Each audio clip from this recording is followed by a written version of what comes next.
All right, joining us live is Joey Belladonna from Anthrax. This is a special edition of Tri-State Rock in Zaragoza, New York, with Lou DeMonico, Anthony Valbiro, and myself, Frank Valbiro. And Joey, how are you today, man? Pretty cool, man. Thank you very much. Oh, well, listen, it's a pleasure to have you on. First and foremost, want to get right to it. We have Mayhem Fest, okay? You guys, this is going to be kicking off on June 30th in San Bernardino. The lineup is absolutely ridiculous. Slipknot, Slayer, Motorhead, Anthrax, As Are They Dying, and more. It really is a hard-hitting. It's not even a 1-2 punch. It's like a 1-8 punch. How do you feel being a part of this tour, and how excited are the rest of the guys? For a tour like that, it's great exposure for everyone, and it's just one of those tours that you must see kind of thing. And we're happy to be doing what we're going to be doing there, and we're going to be hitting a lot of press and just taking on a great show. It'll be mid-evening kind of set. Mm-hmm.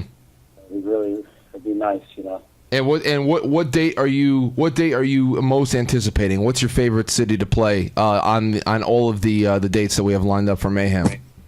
I'm not, I got an idea where some of it is. I don't know exactly dates as far as like in my head. Mm-hmm. Right. Look at it on paper, but I don't have anything in certainty. To me, it's just like you get out there and take each show like as if they're all on that level. I don't really think, well, today I'm going to be better because this is a better place, cool place. I don't really care about that part of it. I treat everything the same, really. Awesome. Well, it seems like it's going to be a great experience for all you guys, definitely. Yeah, absolutely. Well, I have a question for you too. Obviously, being a band from New York, the New York crowd is really hyped up for you guys to arrive, and that's not happening until the very, very, very end of the tour. Actually, August 5th in Hartford, Connecticut is, besides the Jersey date, pretty much the New York City market date. Any chance you guys might have something planned for the hometown area?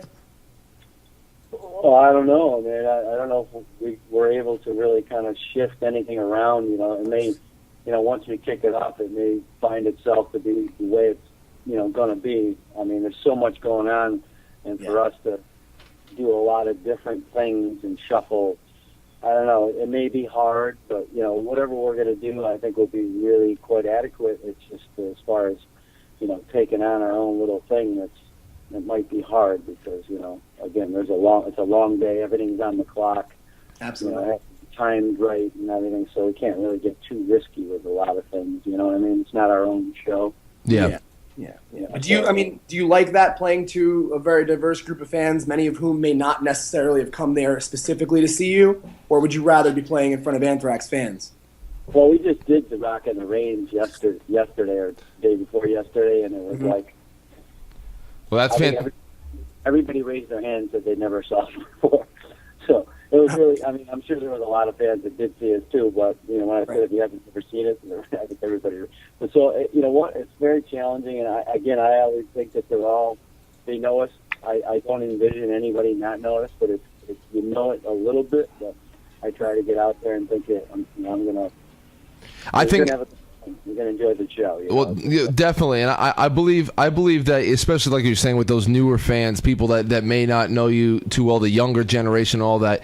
Anthrax, and I think that's one of the greatest things about Anthrax is that it's just one of those band names that transcends the actual music sometimes, where even if you haven't listened to a whole album as a younger generation music lover, especially a heavy metal lover, you know exactly who and what Anthrax is. So I think that you have that on your side right off the bat. It's such an easily identifiable brand that you probably throughout the years have had no problem staying in people's heads after the first time they've seen you. But staying on that note for a second, Worship Music, that was released last September, and that was the first time that you appeared on an Anthrax album since Persistence of Time, I believe.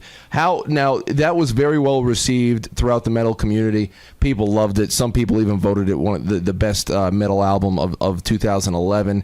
How has been playing to that album and touring on that been for you so far? You know, I mean, the album it's done a lot of things for everybody, and it's so nice to be able to come after all this time come out with something that's really super cool and well done and just greatly received. And it's just a nice way to be able to carry a record through a tour and you know, and the longevity of it, something that's really, you know, that stays, you know, it's engraved, you know. So.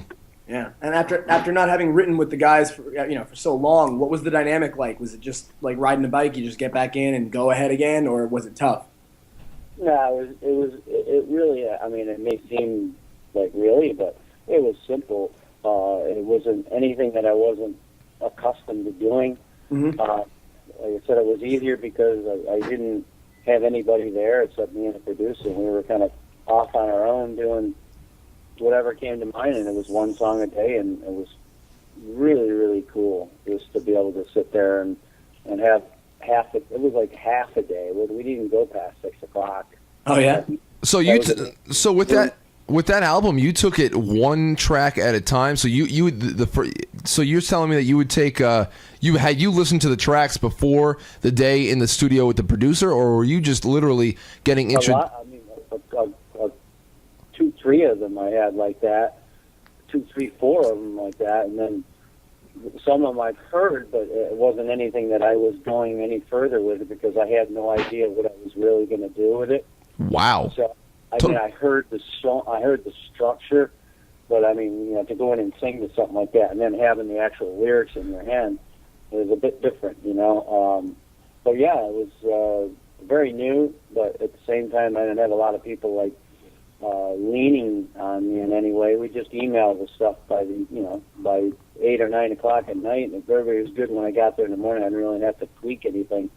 So, or if I had left out a harmony or two that we didn't even get a chance to do, and we just figured we'll get that on the fly. So, Joey, did you take it in like in segments? Like you mastered the verse, went to the chorus, like all like was that the? I mean, I don't barrel through a whole tune, 10 times and get burnt out before I even get it all set up. I mean, really just get it done, move on to the next piece. I mean, there's, that's one thing about a studio. You don't always have to sing it all the way through. Yeah.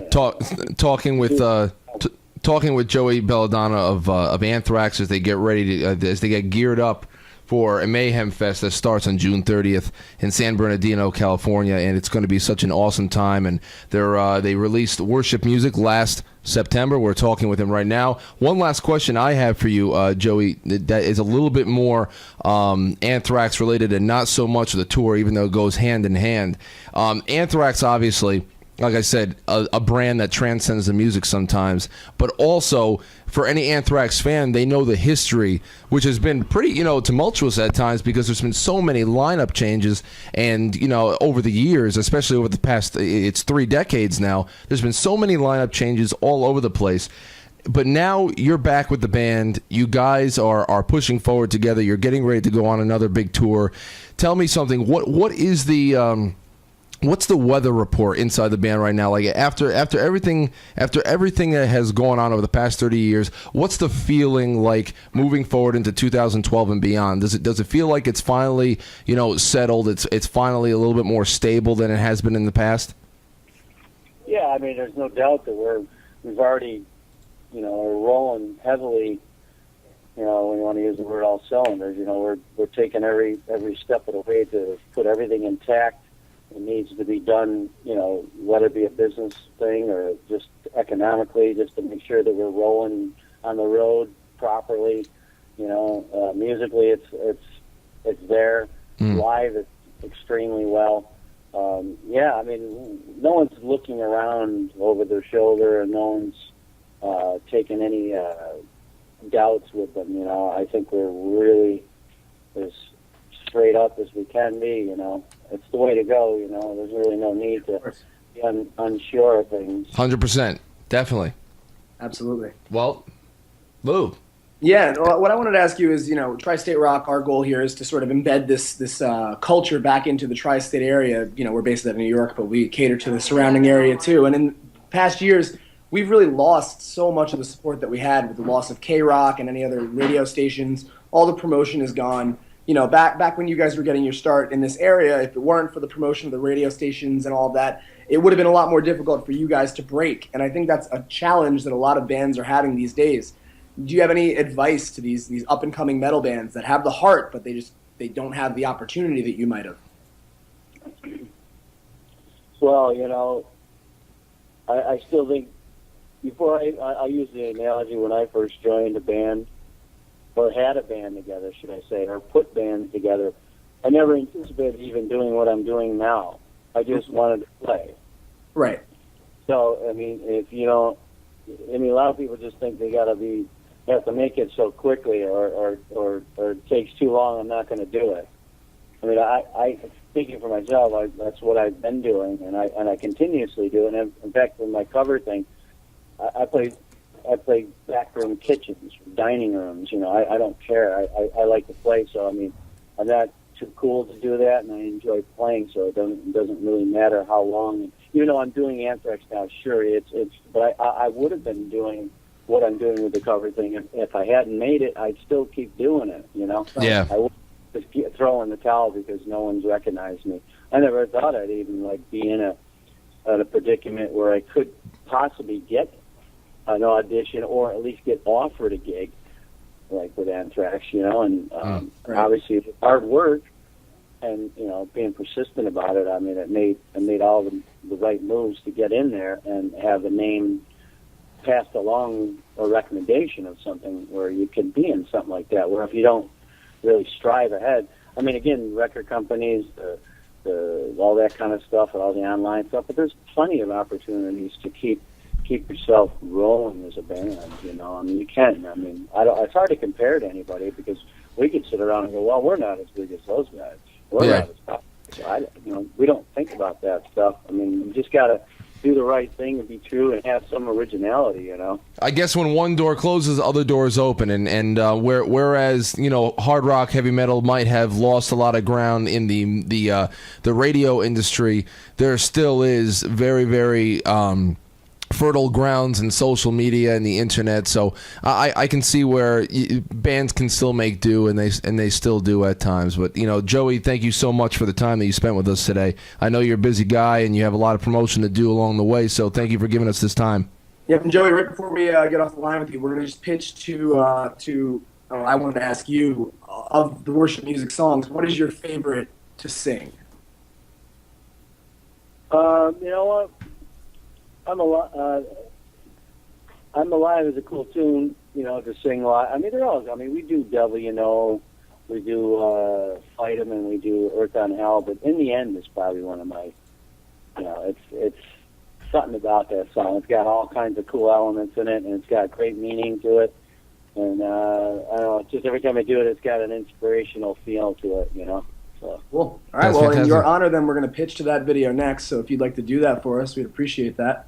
Yeah, this is Joey Belladonna from Anthrax, and I'd like you to watch from the new album, Worship Music, The Devil You Know.